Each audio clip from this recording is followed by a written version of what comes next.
6번째 시간인데요. 자, 오늘 저와 여러분이 좀 나누고 싶은 얘기는요, 바울의 두 번째 기도입니다. 바울이 에베소서를 시작하고 1장의 첫 번째 기도를 한번 했습니다. 그리고 오늘 두 번째 기도입니다. 자, 이 기도의 내용을 좀 보고 싶은데요. 자, 먼저 우리 14절, 15절, 우리 오늘 본문의 첫 번째 두 절의 말씀을 같이 읽고 시작합시다. 14절, 15절. 우리 같이 한 목소리로 읽어보실까요? 시작. 이러므로 내가 하늘과 땅에 있는 각 족속에게 이름을 주신 아버지 앞에 무릎을 꿇고 비노니. 아멘. 자, 여러분 읽어주셔서 감사한데 사실 이 두 절은요, 기도의 서론입니다.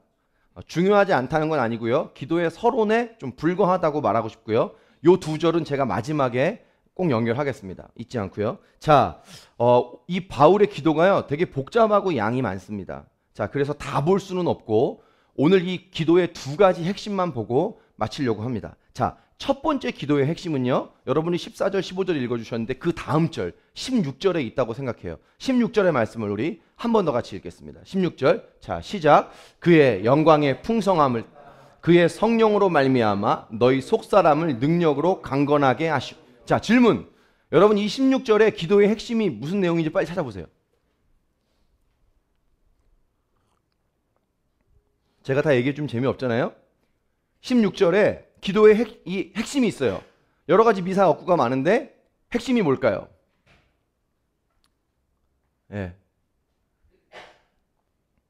1번 그의 영광의 풍성함을 따라, 2번 그의 성령으로 말미암아, 3번 너희 속사람을 능력으로 강건하게 하시오며. 자, 1번, 2번, 3번. 손 안 든 사람은 3번이에요. 자, 16절 기도의 핵심은 뭐냐면요, 너희의 속사람이 강건해지기를 바란다, 이 말씀이에요. 이게 기도의 첫 번째 핵심입니다. 이 강건하다는 단어는요, 헬라어로 제가 찾아보니까 크라타이오라는 말인데 말 그대로 힘을 얻게 하다, 이런 뜻이에요. 자, 근데 제가 궁금하더라고요. 이게 마음의 힘인지 정신의 힘인지 육체의 힘인지 무슨 힘을 강건하게 하기를 바란다고 얘기하는 건지 모르겠더라고요. 그래서 반대말을 찾아봤더니 반대말이 이런 단어예요. 엔카케인이라는 단어인데 이런 뜻이에요. 낙심하게 하다, 힘을 잃게 하다. 자, 그럼 여러분 감이 오시죠? 이게 육체의 힘입니까? 마음의 힘입니까? 자, 마음에 대한 얘기예요. 마음에 대한 얘기예요. 자, 그러면요, 여러분, 여기서 굉장히 중요한 사실 한 가지를 유추할 수 있어요. 그건 뭐냐면, 여러분, 바울이 에베소 교회의 교인들의 속사람이 힘을 얻었으면 좋겠다, 강건했으면 좋겠다라고 기도하는 거는 에베소 교회 교인들에게 힘을 잃게 하는 어떤 상황이 있다는 거예요. 그렇죠? 이런 기도 괜히 하지 않겠죠? 뭔가 이들을 낙심케 하는 일들이 일어나고 있다는 거예요. 자, 그게 뭘까요? 자, 제가 세 가지로 아주 간단하게 여러분들에게 이야기를 할 건데요. 왜 이런 기도를 하는지 배경을 좀 설명해 드리려고 하는데요. 자, 우리 오늘 본문 14절부터인데 요 전에 우리 했던 다섯 번째 시간의 마지막 본문이 13절이에요. 13절의 말씀을 한 번 더 보시겠습니다. 13절 같이 읽어볼까요? 시작. 그러므로 너희에게 구하노니 너희를 위한 나의 여러 환난에 대하여 낙심하지 말라. 이는 너희의 영광이. 여러분, 말씀을 보세요. 바울이 자기가 지금 환난 가운데 있대요. 여러분, 바울이 지금 무슨 환난 가운데 있죠? 바울은 지금 감옥에 있습니다. 에베소서는 옥중서신이잖아요. 감옥에 예수님을 전하다가 복음을 전하다가 감옥에 갇혀 있는 상황이에요. 자, 그러니까 여러분 보세요. 첫 번째 배경이 뭐냐면, 왜 이런 기도를 하냐면, 에베소 교회 교인들 안에 이런 생각이 있는 거예요. 내가 예수를 전하다가, 우리가 예수를 전하다가 바울처럼 똑같이 감옥에 갇히는 건 아닐까? 이런 두려움이 있는 거예요. 우리도 붙잡히면 어떻게 돼? 우리도 죽는 거 아니야? 이런 두려움이 있는 거예요. 자, 두 번째 바울이 이런 기도를 하는 이유는 뭐냐면, 다른 초대교회도 그랬지만 에베소 교회는 특별히 이단의 공격이 되게 많았어요. 아주 심했어요. 바울이 그래서 경고를 몇 번 했어요. 내가 가면 사나운 이리들이 찾아 들어올지도 모른다, 주의해라, 경고를 많이 했어요. 이게 두 번째 이유고요. 자, 세 번째 이유. 여러분, 이 에베소 교회잖아요. 이 에베소 교회가 있는 에베소 지역은요, 굉장히 음란한 땅이에요. 굉장히 음란한 땅이에요. 여러분, 이 에베소 교회가 지금 우리 홍대에 있는 깊고 넓은 교회 하나라고 생각하시면 안 돼요. 에베소 교회가 이렇게 하나일 수도 있지만 바울이 얘기하는 교회들은요, 다 흩어져 있는 그 지역에 있는 교회들이에요. 에베소 교회 안에 여러 개의 어떤 공동체들이 있는 거죠. 자, 이 에베소 교회가 있는 이 에베소 땅은 굉장히 음란한 땅이에요. 왜 음란하다고 말씀을 드리냐면 그 땅에 아뎀이라고 하는 신전이 있었어요. 굉장히 큰 거대한 신전이에요. 이 신전에서 사람들이 가서 제사하는 거예요. 여기 우상을 섬기는 곳이죠. 자, 근데 문제는 뭐냐면 이 아데미 신전에서 일하는 여사제들이 전부 다 창녀예요. 그래서 그 신전에서 신에게 제사하고 나온 사람들이, 우상에게 제사하고 나온 남자들이 다 이 여사제들하고 간음하고 집으로 돌아가요. 그러니까 여러분, 이 아데미 신전이 어마어마하게 큰데 그런 일이 있으니까 이 에베소 땅이 얼마나 타락했겠어요. 그죠? 굉장히 음란한 땅이었다는 거예요. 여러분 혹시 그거 아세요? 영적인 음란은 육적인 음란으로 이어져요. 그러니까 영적인 음란이라고 하는 건 이런 거예요. 하나님을 섬겨야 되는데 하나님을 섬기는 게 아니라 다른 우상을 섬기는 그런 영적인 음란은요, 육신적인 음란으로 이어져요. 그런 우상이 가득한 그 땅은 육신적인 간음이 많이 일어나는 땅으로 변하게 돼요. 그렇게 돼요. 그래서 여러분, 성적인 타락은 육신의 문제가 아니라 영적인 문제일 수도 있어요. 자, 여러분, 제가 좀 자세하게 상황을 세 가지로 설명해 드렸는데요. 지금 에베소 교회가 이런 상황 속에 있는 거예요. 이런 도시의 한가운데. 그러니까 여러분, 바울이 왜 이런 기도를 하는지 감이 오시죠? 바울의 기도처럼 그들의 속사람이 능력으로 강건해지지 않으면 어떻게 될까요? 그 풍파를 견딜 수가 없는 거예요. 그 에베소라는 지역의 수많은 공격들을 이겨낼 수가 없는 거예요. 자, 근데 여러분, 지금도 마찬가지예요. 자, 말씀을 잘 이해해 보세요. 여러분, 지금 이 시대는요, 거대한 핍박의 시대예요. 자, 제 얘기에 반론을 하실 수 있는 분들이 계실 거예요. 목사님, 우리가 교회에 올 때 우리 교회 오는 거를 막는 사람도 없고, 우리가 예수 믿는다고 바울 때문에 예수 전한다고 감옥에 갇히는 일도 없어요. 근데 왜 지금 이 시대가 거대한 핍박의 시대라고 목사님 말씀하실까요? 여러분, 왜 제가 그렇게 얘기할까요? 자, 보세요. 여러분, 그런 눈에 보이는 핍박보다 더 무서운 핍박이 있어요. 예수 믿을 때 사람을 중국처럼 잡아 가두는, 엊그제도 기사가 떴더라고요. 중국은 지금 굉장히 이 종교적으로 더 폐쇄하고 있다고. 여러분, 사람을, 예수 믿는 사람을 감옥에 가두는 것보다 더 큰 핍박이 있어요. 그게 뭔지 아세요? 눈에 보이는 핍박보다 더 큰 핍박. 그건 눈에 안 보이는 핍박이에요. 자, 눈에 안 보이는 핍박이 뭘까요? 이런 겁니다. 핍박인지 모르는 핍박, 영적 공격인지 모르는 영적 공격. 여러분, 지금 이 시대는요, 핍박인지 모르는 핍박, 영적 공격인지 모르는 영적 공격이 너무나 많아요. 자, 그게 뭘까요? 그건 오늘 말씀과 똑같아요. 거대한 세상의 물결이에요. 거대한 세상의 유혹이에요. 여러분, 우리가 그리스도인으로 이 시대를 살아갈 때 우리가 이 세상에서 겪는 그런 세상의 유혹과 풍파는요, 여러분, 유혹이라고 세상의 어떤 영적 공격이라고 생각하시는 분들이 여기 계실 수도 있지만 대부분은 그렇게 생각 안 하실 거예요. 그냥 뭐 세상이 그런 거지. 그거는 핍박처럼 보이지 않습니다. 영적 공격처럼 보이지 않습니다. 근데 여러분, 그것이 보이는 것보다 훨씬 더 심각한 영적 공격이고 핍박이에요. 그래서 우리가 그것이 핍박인지 모르기 때문에, 영적 공격인지 모르기 때문에 수용하는 거예요. 거기에 받아들이고 넘어지는 거예요. 자, 이게 마귀의 전략이에요. 핍박을 핍박인지 모르게 하는 거예요. 영적 공격을 영적 공격인지 모르게 하는 거예요.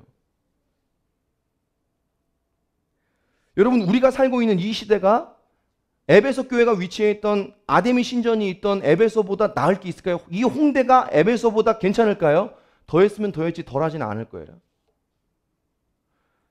여러분, 그런데 우리가 주목해야 될 사실은요, 이미 교회 안에도 세상의 물결이 얼마나 치고 들어왔는지 모릅니다. 그리스도인들 안에 거룩이 없고 구별됨이 너무나 약해졌어요. 물어보면 그런 말들을 해요. 아, 요즘 사람들 다 그렇고 산다고. 그거는 교회 안에서는 절대 나오면 안 되는 이야기. 요즘 사람들이 다 그렇게 산다. 이건 교회 안에서 통용되어지면 안 되는 말이에요. 이런 말들이 우리 교회 안에서 끊어지기를 축복합니다. 세상 사람들 그러고 산다고 우리도 그러고 사는 거 아니에요. 제가 목사로서 굉장히 큰 책임을 느끼는데요. 아니, 뭐 책임을 떠나서 저부터가 정신을 못 차리겠어요. 여러분, 우리에게 다가오는 이 풍파와 유혹이요, 너무나 실질적인 싸움이에요.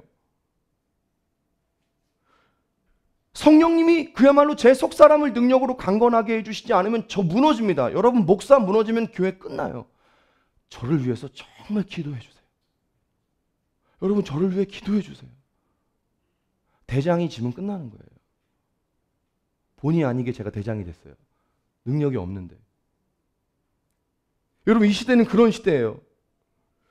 여러분, 자, 한번 따라해 볼까요? 보이는 핍박보다 더 무서운 핍박은 눈에 보이지 않는 유혹이다. 아멘.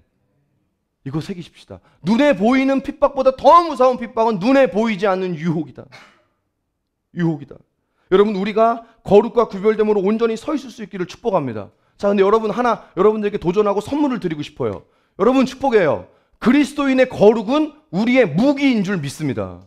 여러분, 우리가 거룩할 때요, 내가 완전할 수는 없지만 우리가 거룩하기 시작할 때 우리 안에 있는 성령의 능력이 나갑니다. 목사가 거룩하면 설교가 파워가 있고요, 성도가 거룩하면 성도의 삶에 능력이 나타나는 것이에요. 거룩은 능력이에요. 이 거룩을 우리가 무기로 장착할 수 있는 우리 깊고 넓은 교회가 될 수 있기를 축복합니다. 그러기 위해서 뭐가 돼야 되냐면요, 우리의 속사람이 능력으로 강건해져서 세상의 풍파와 유혹을 이길 수 있고 견딜 수 있는 힘이 필요한 거예요. 이런 힘이 저와 여러분의 삶에 있기를 바랍니다. 자, 그런데 여러분, 이런 것만 우리를 흔드는 게 아닙니다. 제가 어머니께 들었는데요, 여러분, 배추 한 통이 지금 얼마인 줄 아세요?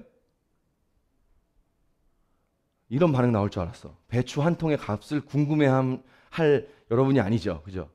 블루투스 이어폰이 얼마인지, 이제 그런 거, 이제. 이어팟이 새로 나오는 게 언제 나오나, 이런 게 이제 우리 관심이 있겠죠. 그죠? 예. 그럼 원 쓰고 있는 사람은 저에게 버리세요. 예.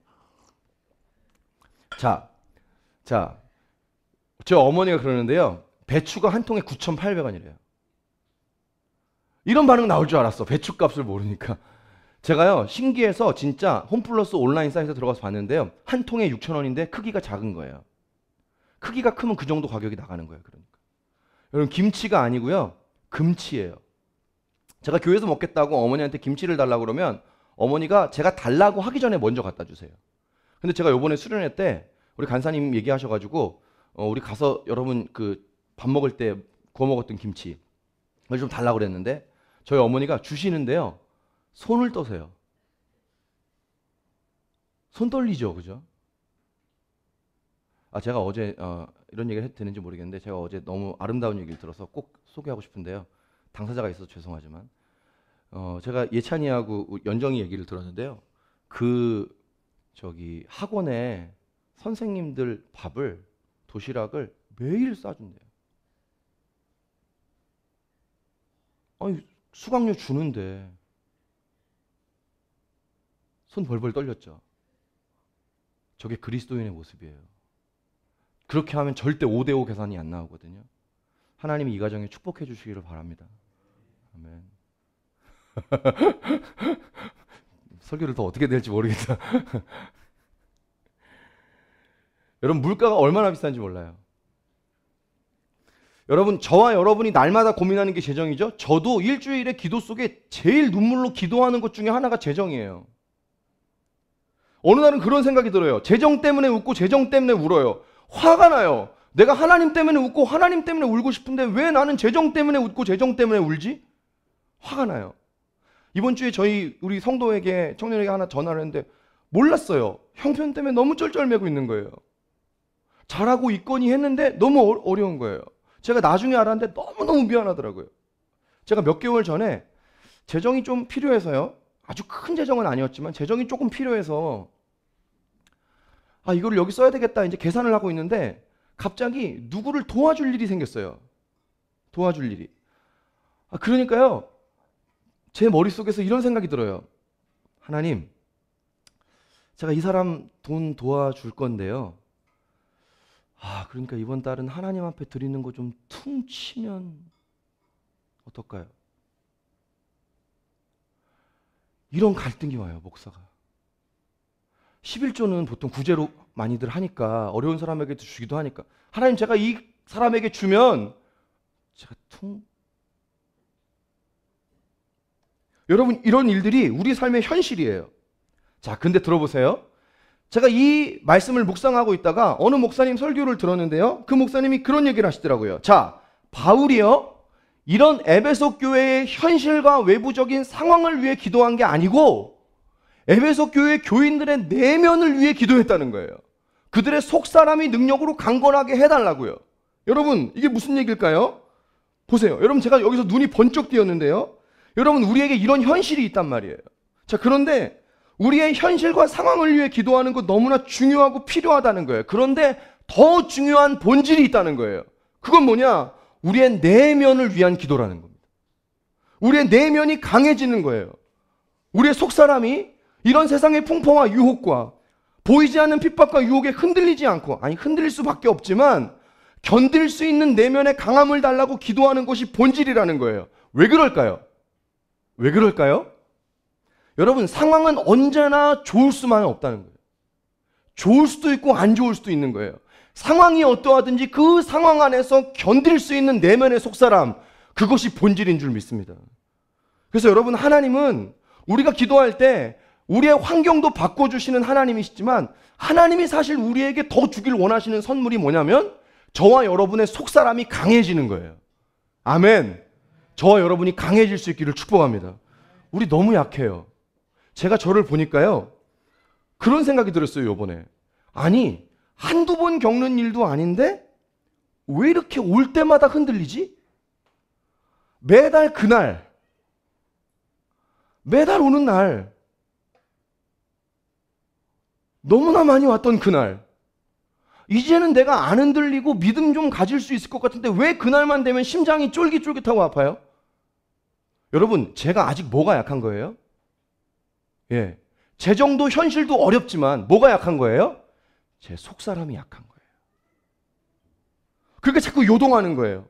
여러분, 여기 관계에 상처 많이 받으시는 분들 계실 거예요. 되게 힘들죠?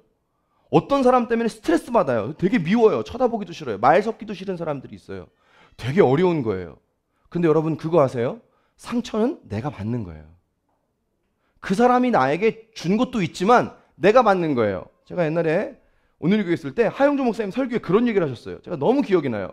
여러분, 남들이 여러분에게 상처 주세요? 스트레스 주세요? 남들이 믿게 하세요? 여러분, 거절하세요. 난 안 받아. 선포하세요. 제가 그 설교 듣고 너무 이해가 안 됐어요. 아니, 남이 주는데 어떻게 안 받아요? 남이 줘서 그 사람 미워 죽겠는데 어떻게 안 받아요? 근데 그 얘기가 이 얘기예요. 우리의 속사람이 강해질 때 안 받는 거예요. 아멘. 우리의 내면이 강해질 때 영향받지 않는 거예요. 저와 여러분의 속사람이 강건해지기를 바랍니다. 오늘 저와 같이 내면이 약한 분들, 환경과 상황에 자꾸 흔들리고 유혹에 자꾸 흔들리고 사람에게 자꾸 스트레스 받고 흔들리는 분들, 우리의 속사람이 성령의 능력으로 강해지는 일들이 오늘 이 시간에 있기를 주의 이름으로 축복합니다. 자, 근데 환경의 변화도 필요해요. 환경의 변화도 필요합니다. 자, 근데 여러분, 말씀드리고 싶은 건 뭐냐면요, 환경의 변화만 기도하지 마시라는 거예요. 그게 본질이 아니에요. 환경의 변화만 기도하는 게 아닙니다.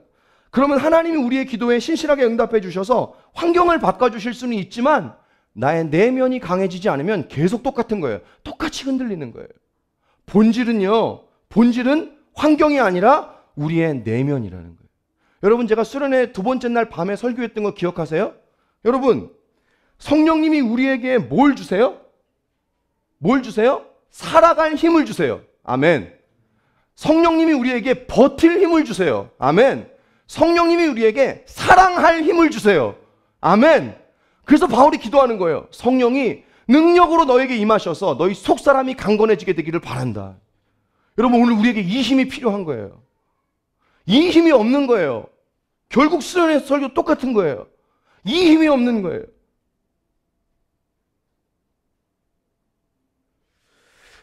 미정이가 예인이 때문에 진짜 많이 성장을 했어요. 저는 걔가 성장하는 거 보면 요새 아주 너무너무 놀라운데요. 페이스북에 이런 글을 남겼어요. 잊어버렸다. 하나님의 치료하심을 구하는 게 아니라 치료해 주실 하나님을 먼저 만나자. 무슨 말인지 못 알아듣는 건지 너무 감탄한 건지 모르겠네. 하나님의 치료하심을 기도하는 게 아니라, 환경의 변화를 구하는 게 아니라 하나님 그분을 구하자. 치료해 주실 하나님을 먼저 만나자. 아멘. 이게 본질의 기도예요. 여러분, 환경 기도 하십시오. 그러나 함께 저와 여러분의 기도가 성령님 그분께, 내 내면을 강하게 해주시는 그분께 우리의 초점이 맞춰져야 돼요. 그럴 때 우리가 강해지는 거예요. 이 힘이 필요한 것이죠. 저와 여러분에게 이 힘이 있기를 축복합니다. 여러분, 그거 아세요? 기도의 깊은 곳으로 들어가면 기도 제목이 줄어요. 여러분, 기도를 주님 앞에 기도 제목이 필요해서 막 기도하기 시작해요. 기도 제목을 가지고 막 말하기 시작해요. 내가 있는 표현을 가지고 주님께 기도해요. 근데 어느 순간 주님이 기도 속에 나를 딱 만나주잖아요. 그때는 지금까지 했던 말 다 지워져요. 다 지워져. 그리고 이 말만 해요. 제가 이따 끝나가 마칠 때 할 거예요. 아버지, 하나님만 구하는 거예요. 기도가 심플해지는 거예요. 여러분, 우리의 기도가 본질이신 성령님을 구할 때 저와 여러분의 내면이 강해지는 역사가 있기를 주의 이름으로 축복합니다. 자, 두 번째 바울의 기도 17절에서부터 19절입니다. 같이 읽겠습니다. 17절에서 19절 같이 시작. 믿음으로 말미암아 사랑 가운데 뿌리가 박히고 터가 굳어져서 능히 모든 성도와 함께 지식에 넘치는 그리스도의 사랑을 알고 그 너비와 길이와 높이와 깊이가 어떠함을 깨달아 하나님의 모든 충만하신 것으로 너희에게 충만하게 하시기를 구하노라. 여전히 말이 길죠? 자, 이 두 번째 기도의 핵심은 굳이 여러분에게 찾아보라고 하지 않을게요.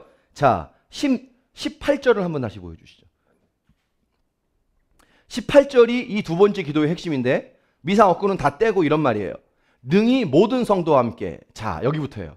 지식에 넘치는 그리스도의 사랑을 알고. 이게 핵심입니다.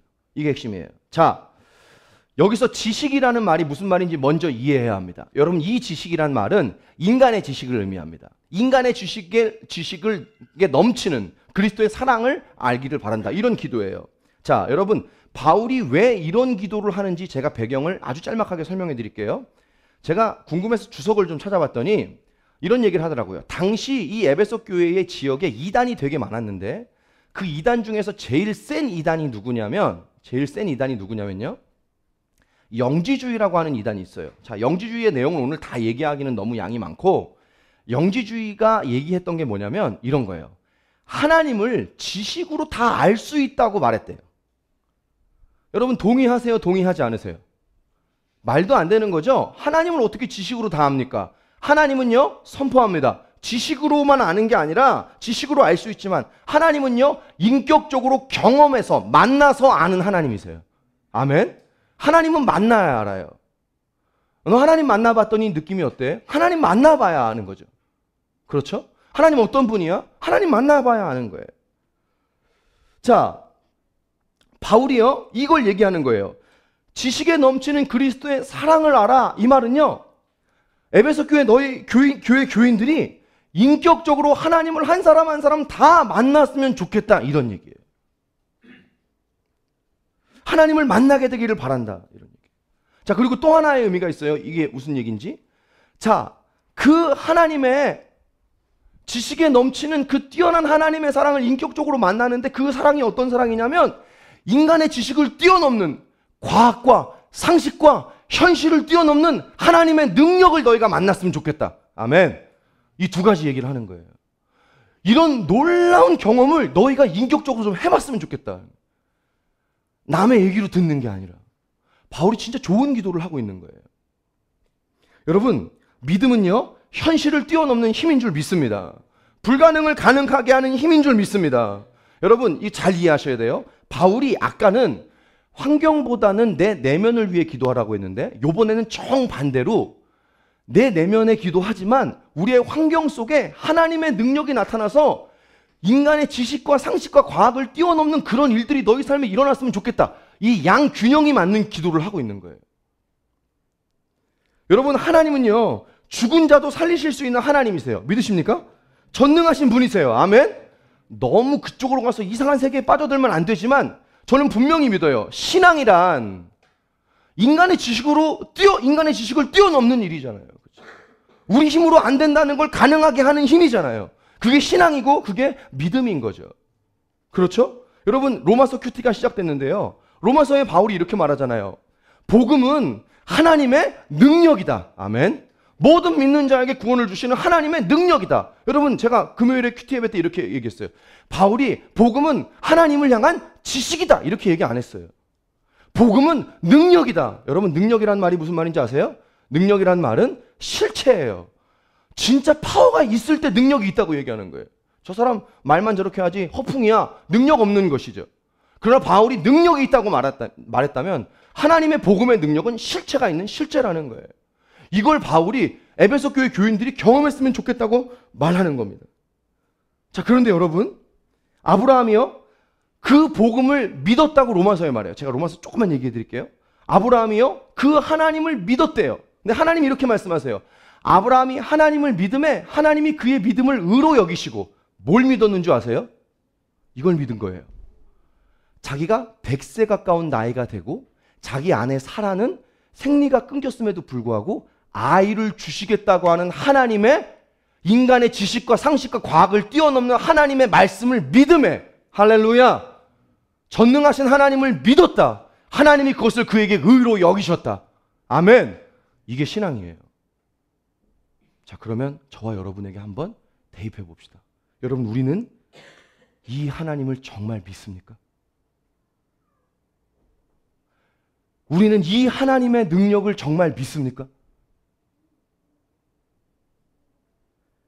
여러분, 저와 여러분의 삶에 지금 불가능하다고 생각하는 그 일에 하나님이 하실 수 있음을 믿으십니까? 이게 중요한 거예요. 하나님 전능하시다면서요. 하나님은 불가능을 가능하게 하신다면서요. 생리가 끊긴 그 여인에게도 아들을 주신다면서요. 우리가 그 하나님을 믿는다면서요. 그 복음을 믿는다면서요. 저와 여러분의 삶에 불가능한 그 일을 하나님은 하실 수 있습니까? 하실 수 있는 전능하신 하나님이세요. 할 수 있다고 선포해야 하는 거예요.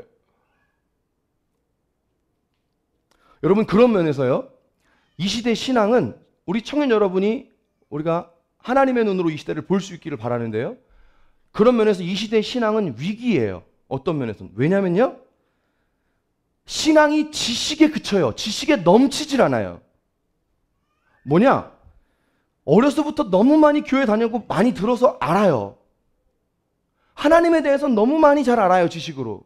그러나 지식을 뛰어넘는, 인간의 상식과 현실을 뛰어넘는 하나님의 능력을 경험하는 일은 너무 적어요.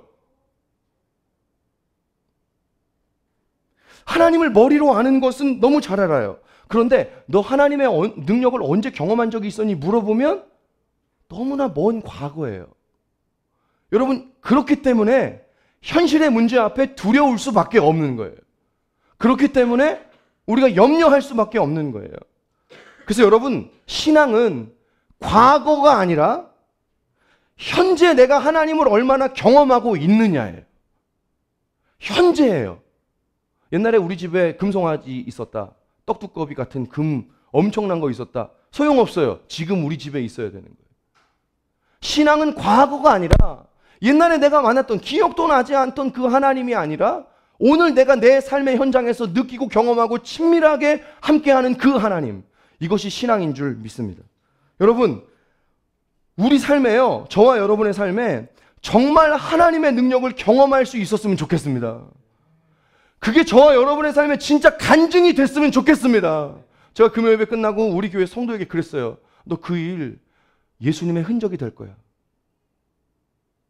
기가 막힌 말이죠. 불가능하다, 어렵다, 힘들다, 안 되다는 그 일에 주님의 능력이 임하니까, 지식에 넘치는 그리스도의 사랑이 임하니까 그것이 그의 간증이 돼서 예수님의 흔적, 마커스가 되는 거죠. 이런 일들이 저와 여러분의 삶에 다 있기를 주 이름으로 축복합니다. 정말요, 우리 간증이 좀 있었으면 좋겠어요. 하나님이 행하신 기적들이 좀 있었으면 좋겠어요. 아멘. 그러니까 누구 가정 위에 기도할 때 저희 계속 기도하는데 안 된다, 그렇게 생각하시면 안 돼요. 하나님의 눈은 그 눈이 아니에요. 그 가정에 기적이 있을 것입니다. 기도하기 때문에요. 고난은 고난으로 끝나는 게 아니라 하나님의 영광을 보기 위한 일인 거예요. 저와 여러분의 삶에 있는 고난도요, 기적과 하나님의 은혜와 영광이 나타나는 일들이 될 수 있기를 바랍니다. 이런 일들이 있었으면 좋겠어요. 제가요, 어디 설교하러 갔습니다. 이번에 여름에 설교하러 갔는데, 설교하러 가면 이제 무슨 설교를 해야 되나 이제 찾죠. 원고를 제가 막 찾다가 하나 딱 잡았어요. 뭐냐? 제일 많이 한 설교. 어디 처음 가면 늘 그 설교를 해요. 그 설교 제가 되게 좋아하고 처음 갈 때 굉장히 잘 맞는 설교예요. 들고 갔습니다. 멀리 갔어요. 강원도까지 갔어요. 멀리 갔어요. 그 설교를 했어요. 근데 설교가 어려운 거예요. 여러분, 설교 시간에 어려운 느낌을 혹시 뭔지 아세요? 모를 거야, 설교를 안 해봐서. 이런 거야. 프리젠테이션 하는데 완전히 망한 거야.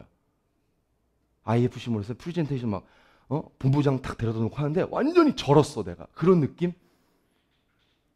맨날 성공만 해서 잘 모르는구나. 그런 느낌이에요. 완전히 망. 우리 연주자들 연주하러 콘서트 올라갔는데 완전히 망해가지고 빨리 무대에서 내려가고 싶은 느낌. 한 번도 그랬지 않았다는 얼굴도 있는데 그런 느낌이에요. 너무 힘들었어요, 설교가. 그래도 별탈 없이 예배를 마치고 돌아오는데 강원도니까 한참 오잖아요. 새벽 1시 넘어서 도착했으니까. 한참 오는데 제가 주님께 질문하는 거예요. 주님, 제가 수십 번도 넘게 한 설교인데요. 왜 어려웠어요? 하나님, 제가요, 이 설교 되게 많이 했고 이 설교 되게 제가 이거 했는데 왜 그러세요, 하나님? 따지면서 오는 거예요. 궁금하니까 제가 기도하는 마음으로 오다가 에이, 모르겠다. 설교나 듣자. 설교를 딱 틀었어요. 근데 설교에서 이런 얘기를 하시는 거예요. 기도 외에는 다른 이유가 없느니라. 뭐야, 내가 기도 안 했다는 얘기야? 더 기분이 나빠졌어요. 그날 제가 집도 안 갔어요. 그 다음날 새벽 예배 해야 된다고. 교회로 왔어요. 새벽 4시까지 화가 났어요, 하나님께. 뭐예요, 하나님? 왜 안 되는 거예요? 하나님이요, 그날 아침까지 눈을 부릅뜨고 있는 저에게 하나님의 마음을 주셨어요. 뭐냐면 이거였어요. 지금은 내가 그러고 있지 않다는 겁니다. 무슨 말씀이냐면요, 그 설교는요, 제가 예전에 하나님께 받은 은혜를 가지고 제가 살아갈 때 했던 설교거든요. 그때는 파워풀했어요. 근데 부끄럽게도 지금은 제게 그 은혜가 없는 거예요. 제가 그 은혜를 잊어버린 거예요. 그러니까 설교가 지식이 되는 거예요. 지식에 넘쳐야 되는데 지식이 되는 거예요. 지식이 되니까 자꾸 딱딱해지고요, 사람의 마음에 감동이 없는 거예요. 은혜를 받아야 되는데 은혜가 안 느껴지는 거예요. 제가 그날 새벽에 그런 마음을 받고요, 제가 하나님 앞에 기도하면서 제 삶을 돌아보는데요, 제가 아주 흥미로운 사실을 하나 발견했어요. 제가 꼰대가 되어가고 있다는 사실이에요. 제가 사실은 한 4개월 전부터 이 부분에 대해서 내가 고민을 했어요. 근데 그날 사건을 통해서 제가 명확하게 알았어요. 네. 그날 설교하러 강원도로 갔다 온 그날 밤을 통해서. 여러분, 꼰대가 뭡니까? 꼰대. 여러분, 꼰대라는 말 되게 많이 쓰잖아요. 개념도 모르고 그냥 꼰대라고 쓰는 거예요, 우리가. 여러분, 꼰대가 뭐죠? 꼰대를 보통 우리는 잔소리꾼, 꼰대라고 그러죠. 약간 꼰대짓해 막 이런. 우리 잘 몰라요. 제가 찾아봤어요, 궁금해서. 꼰대는 사전상 이런 뜻이에요. 사전상의 뜻은 자기의 구태의연한 자기 감정과 자기 사고방식을 남에게 강요하는 사람. 한 번 더 얘기해 드릴게요. 자기의 구태의연한 자기 방식과 자기 사고방식을 남에게 강요하는 사람을 꼰대래요. 그래서 보통 나이가 있는 사람이 경험이 있으니까 나이 어린 사람에게 얘기할 때 그런 모습이 드러난다고 생각하잖아요. 자, 근데 제가 요번에 이 뜻을 주목하면서, 꼰대의 뜻을 주목하면서 제가 보니까요, 굉장히 중요한 단어가 하나 있더라고요. 자, 다시 들어보세요. 자기의 구태의연한 자기 방식과 사고방식을 강요하는 사람. 제가 주목한 단어가 뭐냐면 구태의연하다라는 단어. 여러분, 구태의연하다는 단어를 찾아보세요, 나중에 예배 끝나고. 이런 거예요.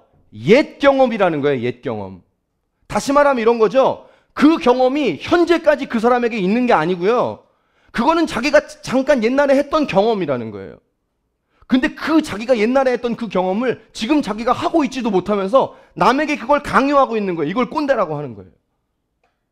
그러니까 이런 거죠. 지금은 내가 하고 있지도 않으면서 내가 옛날에 좀 해봤다고 자꾸 티내요. 그래서 자기 막 드러내요. 알아달라고 그래요. 이게 꼰대예요. 제 설교가 딱 꼰대였죠. 그때 받았던 은혜를 제가 지금 잃어버렸기 때문에. 여러분, 그래서 이걸 신앙으로 적용하면 이런 뜻이에요. 여러분, 우리의 신앙이 과거에 머물러 있다면, 우리의 신앙이 과거의 경험의 지식에만 그쳐 있다면 우리의 신앙은 꼰대 신앙이 될 수 있어요. 자, 이 꼰대 신앙을 해결할 수 있는 대안이 뭘까요? 바울이 그 대안을 얘기해 준 거예요. 이렇게 얘기하는 거죠. 너희가 지식에 넘치는 그리스도의 사랑을 인격적으로 오늘 현재 경험하게 되기를 바란다. 아멘. 여러분, 우리의 신앙이 꼰대 신앙이 안 되려면요, 과거를 벗어나야 돼요. 과거에 내가 받았던 은혜, 과거에 내가 하나님 만났던 거 너무나 중요한 거지만 그것이 오늘 우리에게도 옛날에 내가 그랬다고 얘기하고 있다면 그것은 꼰대예요. 여러분, 그래서 선포합니다. 수련회 끝난 지 2주 됐습니다. 수련회 때 받은 은혜가 크지만 그 은혜로 지금까지 있으면 안 됩니다. 우리의 매 주일의 예배가 그런 예배가 될 수 있기를 축복합니다. 저와 여러분의 매 일상의 삶이, 여러분의 작업실이요, 여러분의 데스크가요, 하나님을 경험할 수 있는 자리, 그런 자리가 되기를 바랍니다. 이것이 지식에 넘치는 그리스도의 사랑을 아는 거예요. 여러분, 이런 신앙의 특징이 있어요. 간단해요. 힘이 있습니다. 아멘. 하나님을 만나니까 힘이 있죠. 여러분, 하나님 만나면 다 변해요. 목사님, 저는 동의 안 합니다. 동의 안 한다는 의미가 뭔지 알아요? 하나님 만나도 환경은 안 변하는 게 있어요.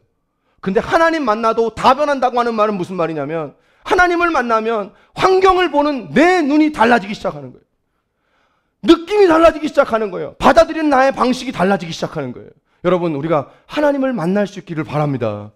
과거의 구태의연한 그 경험이 아니라 오늘 내 현장에서, 나의 가정에서, 우리의 불가능한 기도 제목 앞에서 여러분 붙들고 씨름해 보세요. 여러분, 나무 뿌리를 좀 뽑아 보십시다.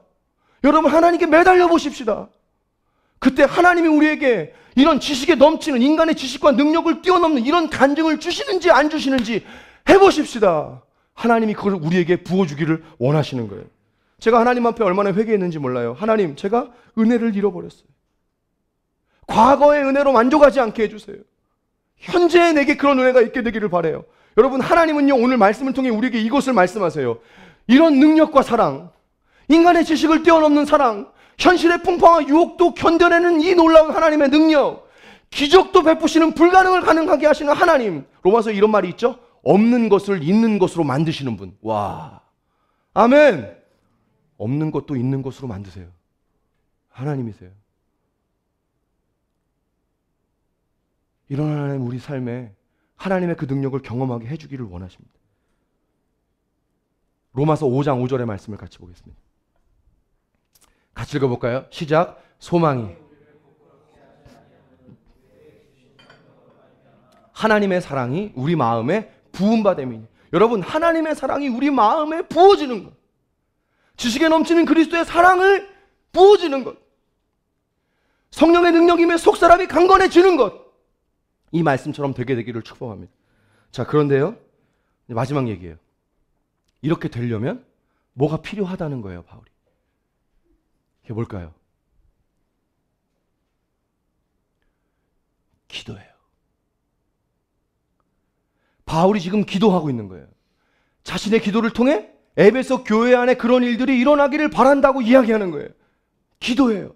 여러분, 축복합니다. 여러분, 기도는요, 하나님의 능력을 경험하는 일입니다. 제가 그날 강원도 갔다 돌아오는 날 왜 하나님 안 됐어요? 왜 이렇게 설교가 어려웠어요? 라고 질문했을 때 하나님이 저에게 말씀하신 것처럼, 정씨가 기도 외에는 다른 방법이 없어. 기도 외에는 다른 이유가 없어. 주님의 정답이었어요. 기도가 답이 아니라 기도를 통해 은혜를 주시는 하나님, 그것이 답이에요. 여러분, 어떤 지금 불가능한 일 앞에 계세요? 기도합시다. 기도합시다. 하나님 앞에 나아가십시다. 여러분, 교회는요, 우리의 지식과 우리의 상식으로 일하는 것이 아닙니다. 교회는 세상에 흘러들어온 그 교회를 타고 들어온 그 지식으로 연명하고 유지하고 그냥 그리스도인의 예수 믿는 공동체라고 모여져 있는 그런 힘없고 약한 공동체가 아닌 거예요. 교회는요, 하나님의 능력을 경험하는 공동체예요. 아멘. 여러분, 우리 기도하십시다. 여러분, 기도는 특별한 기술이 아니라고 말씀을 드렸죠? 기도는 어려운 게 아닙니다. 기도는 하나님의 능력을 체험하는 길입니다. 사사기 16장 28절의 말씀을 같이 한번 읽겠습니다.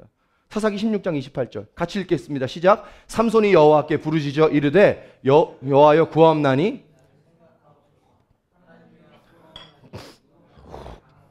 나의 두 눈을 뺀 블레셋 사람에게 원수를 단번에 갚게 하옵소서 하고. 제가 이번 주에 서점에 좀 여러 번 갔는데요. 책을 몇 권 사더라고. 보다가 어떤 책이 있어서 딱 열었어요. 이찬수 목사님 책이었어요. 열자마자 저 부분이 나와서 제가 읽게 되는데요. 자, 보세요. 여러분, 삼손 아시죠? 삼손이 이스라엘 백성을 사사 시대에 구원해내라고, 그 타락한 시대에 구원해내라고 하나님이 삼손에게 능력을 굉장히 많이 주셨어요. 엄청난 파괴력을 주셨어요. 자, 그런데 그거 여자 꽁무니 쫓아다니다가 다 놓쳤어요. 그렇죠? 머리 밀리고 눈 뽑히고 붙잡혀가지고 물레예요, 뭐예요? 그 굴리고 있는 신세예요. 저와 여러분이 읽은 이 28절은요, 그의 인생의 마지막 기도입니다. 이걸 주목하십시오. 그의 인생의 마지막 기도. 근데 이런 표현이 나와요. 자, 첫 번째, 나를 생각하옵소서. 이번만 나를 강하게 하사. 여러분, 이게 무슨 기도일까요? 하나님, 저 좀 기억해 주세요. 하나님, 저 좀 기억해 주세요. 하나님, 이번 한 번만 제게 은혜를 주세요. 정리. 삼손의 이 마지막 기도를 통해서 우리가 볼 수 있는 기도의 특징은 이것입니다. 절박함. 어떤 분 제게 이렇게 질문하실 거예요. 목사님, 저는요 지금 삼손의 인생 마지막처럼 그렇게 인생 막바지에 몰리진 않았는데요, 무슨 저런 절박한 기도를 하라고 하세요? 이렇게 질문하실지 모르겠어요. 자, 저를 보세요. 여러분, 기도는요 이런 것 같아요. 실제로 우리가 기도에 들어가 보면요, 내 힘으로 할 수 있다고 생각되었던 것들이 실제 기도에 들어가면 나의 철저한 무능력을 발견하게 됩니다. 내 힘으로 할 수 있었다고 계산했던 그 일이 사실은 내 힘으로 할 수 없는 일이었다는 걸 깨달아요. 이게 첫 번째예요. 여러분, 내 힘으로 할 수 없으니까 기도가 어떻게 되는 거예요? 절박한 거예요. 절박한 거예요. 여러분, 기도는 절박하게 하는 거예요.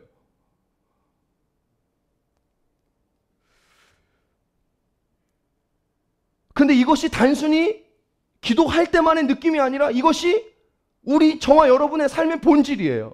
자, 제가 금요일에 잠깐 말씀을 드렸는데 아주 짧게 또 설명해 드릴게요. 여러분, 우리 인생은요, 우리의 힘으로 할 수 있는 일이 1도 없어요. 제가 이 1도 없다는 표현을 소영에게 배웠는데요. 우리가 할 수 있는 일은 1도 없습니다. 내 힘으로 할 수 있는 일은. 혹시 있다고 생각하세요? 모르시는 거예요. 1도 없어요. 내 힘으로 할 수 있는 건. 숨도 내 힘으로 못 쉬어요. 제가 어젯밤에 자다가 새벽 3시 25분에 눈이 떴는데 너무 배가 아픈 거예요. 배가 아픈데 아랫배가 아픈 게 아니라 윗배가 아픈데 왜 아픈지 모르겠어요. 여러분, 자다가 우리의 숨이 멎어지면 끝나는 거예요. 우리는 우리 힘으로 아무것도 할 수 없어요. 일도 할 수 없는 존재예요. 자, 왜 그러면 우리는 우리 힘으로 아무것도 못 할까요? 자, 제가 여러분, 이게 인간의 본질이라고 말씀드렸죠? 자, 로마서 얘기 잠깐만 할게요.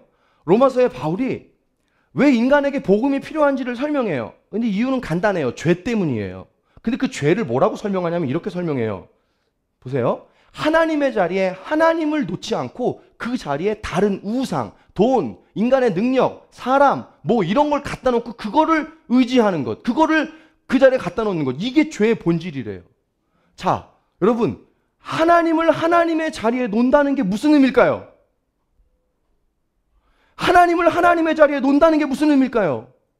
우리 인간은요, 전적으로 하나님을 하나님의 자리에 놓고 하나님을 의지할 수밖에 없게 만들어진 거예요. 리젠트 칼리지의 유진 피터슨, 저와 여러분이 잘 알고 계신 메시지 성경의 그 아주 유명한 신학자죠. 유진 피터슨은 이걸 이렇게 얘기해요. 창조의 질서다. 죄는 곧 창조의 질서를 바꾼 거예요. 그래서 그 말씀 뒤에 동성연애 얘기 나오죠. 남자와 여자의 자리가 바뀐 것. 하나님을 하나님의 자리에 놓는 것.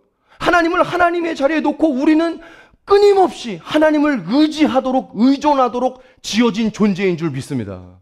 우리는 그런 존재예요. 고로 이런 결론이 나오죠. 우리 힘으로 할 수 있는 건 아무것도 없다. 없는 것이죠. 근데 여러분, 제가 말씀을 준비하다 그런 생각이 들어요. 이게 청년의 때예요. 청년의 때는요, 지금까지 내가 해왔던 방식이 더 이상 통하지가 않는 거예요. 그래서 자기 절망을 경험하는 때가 청년의 때입니다. 저도 그랬던 것 같아요. 부록의 마흔이 되기 전에. 내가 지금까지 해왔던 방식이 더 이상 통하지 않아요. 거기서 자기 절망을 경험해요. 여러분, 취업이 내 힘으로 돼요? 재정의 현실이 내 힘으로 돼요? 결혼! 바랄 수 없는 중에 바라는 결혼! 우리 힘으로 돼요? 어렵죠? 안 되는 거죠? 자, 근데 여러분, 내 힘으로 안 되니까 절망일까요? 아니요. 복음은 소망입니다. 자, 우리 아멘 하십시다. 복음은 소망이에요. 죄인을 구원하신 소망이에요. 복음은 언제나 소망이에요. 내가 아무것도 할 수 없다는 게 절망이 아니라 내가 아무것도 할 수 없으니까 전적으로 하나님을 의존할 때 하나님이 하십니다. 아멘. 이게 지식에 넘치는 그리스도의 사랑이에요. 내가 할 수 없어요. 사람 못 받고. 그 문제 내가 해결 못해. 하나님이 우리에게 원하시는 것은 너 나 의지하니? 너 나 함께하니? 너 나와 동행하고 있니? 이게 성경의 복음의 메시지라.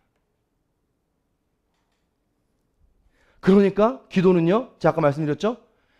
절박함으로 시작해요. 그랬는데 내가 아무것도 할 수 없다는 자기 절망에 빠져요. 그러나 마지막에는요, 믿음으로 끝나는 것입니다. 할렐루야. 저와 여러분의 기도가 믿음으로 끝나기를 바랍니다. 절망으로 시작해요. 절박함으로 시작해요. 그러나 승리로 끝나세요. 아멘. 예수 그리스도의 승리로 선포하세요. 아멘. 주님이 하신다고. 주님이 하신다고. 이게 기도예요. 자, 그래서요, 아까 제가 기도의 서론을 연결하고 마친다고 그랬죠? 요거 보고 마칠게요. 14절 15절. 오늘 본문의 자, 다시 읽겠습니다. 시작. 이러므로 내가 하늘과 땅에 있는 각 족속에게 이름을 주신 아버지 앞에 무릎을 꿇고 비노니. 제가 이 14절 15절 읽다가 깜짝 놀랐어요. 여러분, 이 두 구절에 기도에 기가 막힌 포인트가 있어요. 자, 이겁니다. 바울이 이런 기도를 해요. 이러므로 내가 하늘과 땅에 있는 각 족속에게 이름을 주신, 하나님을 두 개로 설명하는데요, 하늘과 땅에 있는 각 족속에게 이름을 주신 하나님, 뭐예요? 창조주 하나님이십니다. 아멘. 만물의 주관자이신 하나님이십니다. 아멘. 근데 그와 반대로 정반대의 하나님을 소개해요. 그분이 누구예요? 우리의 아버지. 아버지. 자, 여러분 저를 보세요. 기도는 이 두 가지 사실을 온전히 믿을 때 돼요. 우리의 기도를 들으시는 분이 창조주 하나님 만물의 주관자예요. 아멘. 근데 그분이 우리의 아버지셔야 돼요. 생각해 보세요. 내 기도를 들으시는 분이 만물의 주관자야. 근데 내 아버지가 아니야. 그럼 내 기도 들을 이유가 없어. 그렇죠? 그렇죠? 반대로 그분이 내 기도를 너무나 자상하게 들어주시는 아버지는 확실해. 근데 그분이 만물의 주관자가 아니어서 능력이 없어. 기도했는데 응답해 줄 능력이 1도 없어. 그분 하나님이세요? 아니세요? 아니죠? 여러분, 우리의 하나님은 만물의 주관자일 뿐 아니라 우리의 기도를 들으시는 아버지이십니다. 완벽한 조건이 끝나는 거예요. 여러분, 이 두 가지 사실을 믿으세요? 아멘. 예수님 얘기하고 마칠까요? 여러분, 제자들이요, 너무 궁금한 거예요. 예수 이름 높이 세웁시다. 여러분, 제자들이요, 너무 궁금한 거예요. 예수님이 이 땅에 인간의 몸으로 오셔서 그분이 행하시는 그 기적의 능력이 도대체 그 비결이 뭐지? 너무 궁금한 거예요. 근데 어느 날 그걸 깨달아요. 자, 누가복음 11장을 나중에 읽어보세요. 11장 1절. 그 한 절에 다 있어요. 자, 보세요. 너무 예수님의 그 기적 같은 능력이 궁금했어. 도대체 저 비결이, 예수님의 기적의 비결이 뭐지? 하나님의 아들이어서 그런가? 근데요, 어느 날 자다가 보니까 예수님이 새벽에 자꾸 없어져, 이 양반이. 그리고 자꾸 머리에 새벽 이슬 같은 밤이슬을 맞고 와. 그때 알았어요.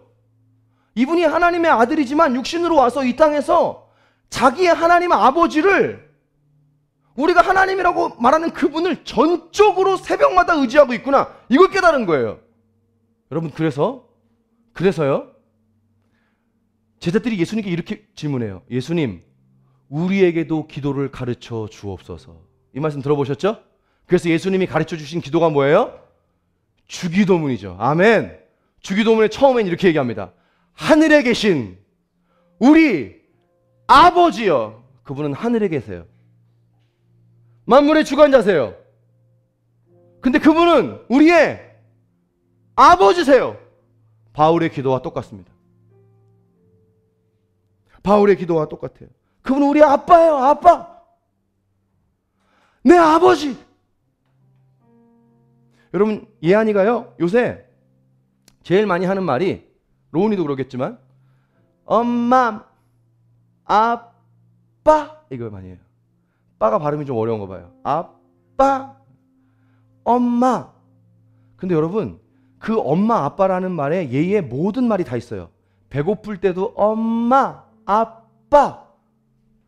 졸릴 때도 엄마, 아빠. 자기가 자다가 무서운 꿈을 꿔가지고 무서울 때도 엄마, 아빠. 어떻게 나오냐만 다르지 말은 다 똑같아요. 여러분, 이게 기도예요. 이게 기도예요. 여러분, 기도할 때 목사님 저는요, 어떤 사람 대표 기도 시키면 그런 얘기해요. 목사님 저는 말을 잘 못 만들겠다고. 여러분, 기도는 말이 아닙니다. 하나님 나라는 말의 능력에 있지 않습니다. 아멘. 여러분, 기도는요, 미사 억구로 표현을 잘하는 게 아니고요, 기도는 이런 거예요. 아버지. 아버지 말 안 해. 우리 예한이 말 안 해. 엄마, 아빠의 모든 말이 다 있는 것처럼 기도는요, 그냥 아버지, 아빠. 이게 기도예요.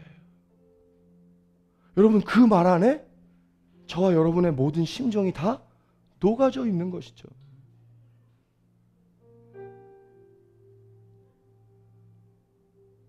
여러분, 때로는 기도할 때 무슨 말로 기도해야 될지 모르겠을 때가 있어요. 너무 마음이 상해서 힘든 거예요. 말이 표현이 안 돼. 한마디만 하시면 돼요. 아버지. 다 하세요. 진짜 마지막 얘기 할까요? 21절 보세요. 아니다. 19절부터 21절 제가 읽을게요. 여러분, 그렇게 아버지를 찾고 기도하면 무슨 일이 있냐면요, 읽어볼게요. 제가 그 너비와 길이와 높이가 깊이가 어떠하는을 깨달아 하나님의 모든 충만하신 것으로 너희에게 충만하게 하시기를 구하노라. 20절 우리 가운데 역사하시는 능력대로 우리가 구하거나 생각하는 모든 것에 더 넘치도록 능히 하실 이에게 교회 안에서와 그리스도 예수 안에서 영광이 대대로 영원 무궁하기를 원하노라. 아멘. 여러분, 아버지라고 부를 때 우리가 생각하는 것 이상, 우리가 구하는 것 이상 더 넘치게 하실 하나님을 만날 수 있는 줄 믿습니다.